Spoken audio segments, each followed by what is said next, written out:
দিনটা ছিল 20শে জুলাই, যেদিন আমরা একে অপরকে দুজনের জীবনসঙ্গী হিসেবে পেয়েছিলাম। তো এই দিনেই আমরা সেলিব্রেট করছি। হ্যালো এভরিওয়ান, আসসালামু আলাইকুম, welcome back to my new another blog. আজকে আমাদের বিবাহবার্ষিকী, যার কারণে আমি গেট খুলতে দেখলাম সে আমার জন্য ফুল নিয়ে চলে আসছে। তার সাথে আমার এই 12টি বছর কেটে গেল। দেখতে দেখতে একটা যুগ পার করে ফেললাম। সে আমাকে এটাই বলছিল যে আমি তোমার জন্য 12টা ফুল এনেছি, কারণ আমাদের একসাথে থাকার 12টি বছর কেটে গেছে। তারপরে একটা মোজো এনেছে, সে জানতোই এটা আমার খুব পছন্দ।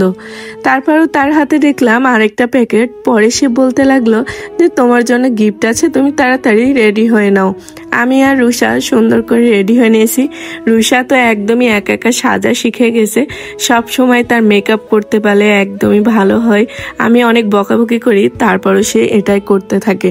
আর কেকটা দেখুন কত সুন্দর। এই কেকটা আমি কাস্টমাইজ করে নিয়েছিলাম। কেকটার ডিজাইনটা পুরা ইউনিক, আর এত সুন্দর একটা লেখা দিয়েছে কেকের উপরে, যেটা আমি বলছিলাম না আপুকে, বাট সে এইরকম লেখাটাই দিয়ে দিয়েছে। তারপরে রুষা আর আমি, রুষার বাবা সবাই মিলে বসে পড়লাম।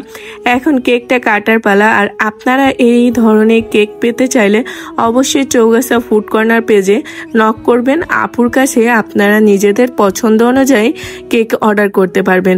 আর একদম ঘরোয়া উপায়ে আপু কিন্তু আমাদের জন্য কেক তৈরি করে। তারপরে আমরা অনেক কথা বলছিলাম যে কেকটা দেখো কত সুন্দর। আর কেকটা কিন্তু রুষাই তার বাবার জন্য কিনেছে। সে তার জমানো টাকা দিয়ে আমাকে বলছে আমরা একটা কেক অর্ডার করো, আমরা আজকে তোমার বিবাহবার্ষিকী সেলিব্রেট করব। তো খালামণির সাথে কন্ট্যাক্ট করে সে এই প্ল্যানটা করছিল। এর উপরে লেখাটা আমার হৃদয় ছুঁয়ে গেছে, এক যুগ তোমার সাথে পথ চলা, 12টা বছর দেখতে দেখতে পার করলাম, প্রতিদিনই তোমার ভালোবাসায় মুগ্ধ হই আমি। আসলে লেখাটা কিন্তু মোটামুটি অনেক সুন্দর ছিল। আপু যে এত সুন্দর একটা লেখা দিয়ে দিবে আমি এটা আসলে বুঝতে পারিনি। আমি জাস্ট বলেছিলাম আপনি আপনার মতো করে কিছু লিখে দিন। কেকটা দেখতে প্রচুর ইউনিক ছিল। আমরা দুইজন বকবক করছিলাম, আর সে আমাকে ফুলটা দিয়ে বলছিল যে প্রতি বছরই আমি কিন্তু তোমার জন্য ফুল আনি, আর আমাদের বিবাহবার্ষিকীর যতটা বছর পার হবে আমি তোমার জন্য ততটা করেই গোলাপ কিনে আনবো। প্রতিটি মেয়ে তার প্রিয় মানুষের কাছ থেকে এগুলো আশা করে, আমিও তার ব্যতিক্রম না।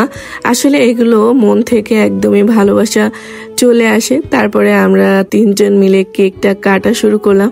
আসলে তেমন কোনো প্ল্যানিংই ছিল না, যেখানে কোনো মোমবাতিও নাই। তারপরেও আর কি করে, রুষাকে খুশি করতে আমরা জাস্ট এতটুকুই করছিলাম, কারণ সন্তানের খুশিই আমাদের কাছে সবকিছু। আর এই আমাদের 12 বছরের পথ চলার ভিতরে সবচেয়ে পাওয়া হচ্ছে রুষাকে, যাকে পেয়ে আমাদের জীবন ধন্য। আর সেজন্য আল্লাহর কাছে লাখ লাখ শুকরিয়া। আপনারা অবশ্যই আমাদের জন্য দোয়া করবেন যেন বাকিটি জীবন একে অপরের পাশে থেকে পার করতে পারি। আল্লাহ হাফেজ।